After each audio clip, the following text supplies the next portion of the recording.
absolutely delighted to be here at the Talent Summit 2019, and I'm really honoured to have been asked to speak about a topic that's very close to our hearts, which is all about unlocking sustainable performance.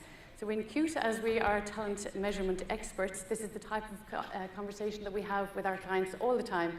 So hopefully this morning I get a chance to tell you a little bit about some of those conversations, some of the challenges that our clients are facing, and some of the things that they're doing to address those challenges. But it seems to me that any time I'm at some of these events, or any time there's a talk, or people on stage or behind a podium, that there's one main topic that people are constantly talking about, and it's all about the changing world of work. Well, it's either that or sometimes it's Brexit, but I'm definitely not going to go down that route this morning. So, not to disappoint, that's exactly where I'm going to talk about as well. And I suppose it's consistent with what Robbie talked about first thing this morning. Holly mentioned it a lot in her talk as well. There is absolutely no doubt that the world of work is changing. And we come across that all the time in all the conversations that we're having with our clients. Digital is everywhere. There is a digital revolution happening, has been happening, as the previous speakers have said, over the last 10, 20 years. We know from talking to people that organisations recognise that having a digital strategy and a digital transformation is critical. 87% of companies think that it is a competitive opportunity, but nearly a third of senior executives go even further and say that actually without a digital strategy, it's a matter of survival. And following from that, there's a huge commitment. There are about 82% of companies that report saying that they are going through a digital transformation, that they're recognising that the world is changing, and that they are embedding that into the way that they deliver their products and their solutions. So there's no doubt digital is everywhere. It affects us in every facet of our lives. It affects us as individuals, at home, as Vanessa mentioned. We're always connected, always on. The opportunities to stay engaged both at work and outside of work are huge. It affects us as employees, it affects us as consumers, it affects us as candidates, so it affects us constantly. But for the purposes of today, I just want to talk primarily about how it affects us in the world of work, given that this is a HR summit. And really, again, in the world of work, I suppose it is automation is one of the key things that are affecting jobs and roles and people. Again, the research, and I know you've been given a lot of statistics already this morning, but about 42% of tasks within roles are predicted to be automated by 2022, and that is leading to needing about 54% of employees will need to be significantly reskilled or upskilled. But the upside, I suppose, is the World Economic Forum is saying that actually robotics and automation are going to create more jobs than they displace. It's just they're going to be different types of jobs, and that's exactly what's impacting on the need for reskilling and upskilling of employees. Now, my next slide, Holly has already stolen my thunder on, so there's no point even asking this question probably at this stage. But I think fair play to the researchers in UCC. I think they've really obviously They've captured people's imagination with this. They've triggered something. So people are paying attention to this research. So Edwardstown, as Holly said, has been top of the list of the towns in Ireland most at risk of automation. But Barn and County Galway is top of the list of towns in Ireland least at risk of automation. So it shows, I think what it's doing is it's bringing this home to people, that there's a reality here that actually this is going to affect people in my community and close by and near me. And it shows that the data is able to tell us, yes, that the jobs will be affected, the roles will be affected, the tasks will be affected, and the communities will be affected. And we need to start taking that into consideration and making decisions and making plans around that. One of our clients in the US, one of the major banks in the US actually, has 40,000 employees. And they have done some predictive analytics like this and looked at the data, and they predict that within the next 5 years, 35,000 of those employees are going to be required to do a different job. So that is a massive transformation and a massive challenge for them to try to help migrate people into the roles that they'll be needing, and into developing the skills that they'll need in order to succeed and perform in those roles. Similarly, a client in Canada has worked out that due to automation, they're going to lose about 6,000 roles within the organisation. But actually about 9,000 new roles are going to be created as a result of that. So the net impact is a gain of 3,000. So there's absolutely no doubt that what they need to do is maximise the versatility and the uniqueness of all the employees that they have in order to set them up for success and help them perform and unlock their potential and performance for the future. So I suppose there's lots of organisations, as I said at the start, that are undergoing a digital transformation.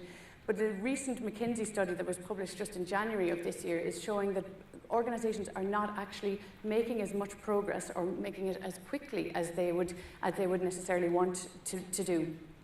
And McKinsey identified kind of 4 key factors that differentiate between the organisations that are making more progress versus the ones that are making less progress. And I've just really pulled out 2 of these because they're the ones that are more related to people. And the first one is that organisations that are moving more quickly through the digital strategy are those that have increased the agility of the digital strategy processes themselves.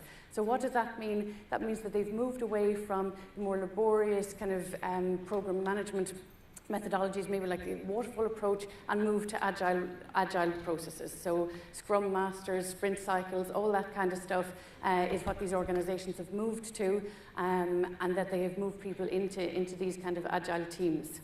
And that has allowed them to have quicker decision making, increased risk tolerance, and first mover advantage to get out into the marketplace very, very quickly in order to get their strategy launched.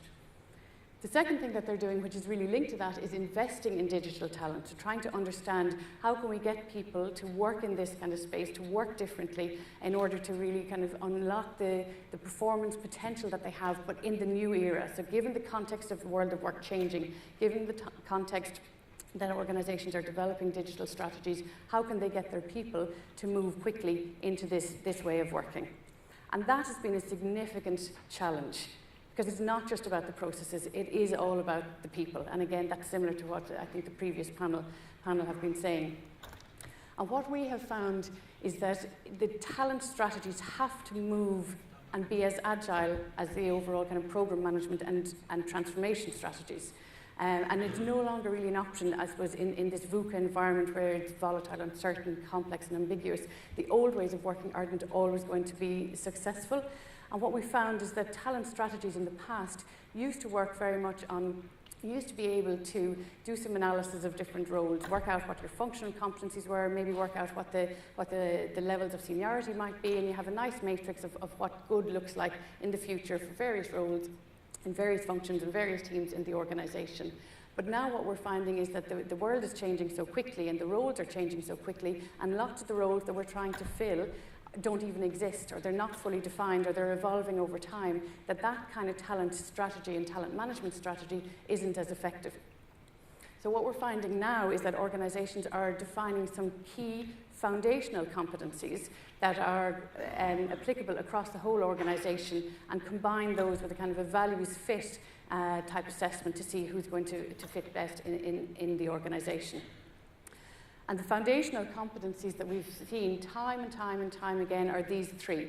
And these are usually supplemented by a few other ones, but these are the 3 that are starting to really differentiate people who work effectively in a digital world. So learnability is the ability to deal with lots of different information, maybe in very short snippets, take it on board and apply that learning. The agility to actually embrace change, to enjoy that kind of always-on environment, and to cope and embrace that constant change. And the final one is a kind of a curiosity, so wanting to know more, wanting to find out new things, and pushing yourself to learn more, do more, and apply that learning. And going back to the organisation in the US that I talked about earlier on, they actually ran a benchmarking exercise with us, with their 40,000 employees, to see how do people, how do they rate against this kind of benchmark. And from that, they were able to identify who are the people who are going to really excel and thrive in this digital world. They were able to put those people into role model type positions, into champion type roles, into the Scrum Master role, so that they began leading the change and creating the momentum and changing the culture in the organisation, because they fit with the model of what good looks like in this new digital world. For the people who didn't fit the profile quite so well, they were able to put some development programs in place. And interestingly, what they found was a 900% increase in self-directed learning through their learning management system. So people were proactively taking ownership for their own career in understanding this is what the future looks like. This is what I need to do, and getting on themselves, learning about Agile, learning what they needed to do, and actually taking ownership of their careers and career progression in that way. So that is what they found, and that has made a huge step change for that organisation in how they're implementing their digital transformation, their digital strategy. So as a result of that, I suppose what they're finding is that people are becoming more and more engaged, more vested, and have a long-term vision of where they'll sit within the organisation. So I suppose what I've said so far, the world of work is changing, it is dynamic, it is moving, and our talent strategy needs to change in order to keep up with that. And the second part, I suppose, of HR that really needs to change and keep up is how we engage with employees. How do we hear what they want to say? There is a significant amount of change happening. We have to recognise that that can cause stress for people and how they respond and react to that change, and it is really important that we in organisations have lots of ways that we can listen and hear what our employees are thinking and how they're reacting and how they're responding and what they need from us in order to help them achieve their potential and their performance. Interestingly, what we're still finding is that about 89% of organisations still run a once-a-year engagement survey type of process, where they go out to all the employees, they get some feedback, they put it into a big drum of things to do, they come up with an action plan, communicate back to employees, implement some of these, and then in the following year ask some questions again about what kind of improvements and whether people's engagement has increased. But actually, when you think of the speed of change and when you look at what's happening in organisations, that is just too slow moving. It doesn't match actually what's happening and the number of significant events that could be happening in employees' world. So what we're saying is that in the world of engagement, you need to move to a process of continuous dialogue where you're listening, taking action, and reviewing. And the technology is all there. There's lots of different platforms, lots of apps, lots of ways that you can get feedback from people. You can do through pulse surveys, through specific pings. You can constantly kind of have open channels of communication. There's lots and lots of different ways of doing it, but it's just important to have that cycle, that you have a continuous way of hearing specifically from your employees. What are they hearing? What are they thinking? What do they need from you in order to unlock the potential that they have? So I suppose my time is nearly up. I hope that I've raised a few thoughts for you to think about. Well, you may or may not be aware that Keynote are now part of the Human Capital Consulting division within Aon, and we're delighted to be part of that division. But in Human Capital, we've created a video that we think sort of encapsulates and summarises a lot of what I've talked about here this morning. That yes, there is a huge revolution happening in the world of work. Things are changing significantly, but at the end of the day, it still is all about people having inspirational interactions with others in order to make great things happen. So I'm going to show the video, and I hope you enjoy it. Thank you very much.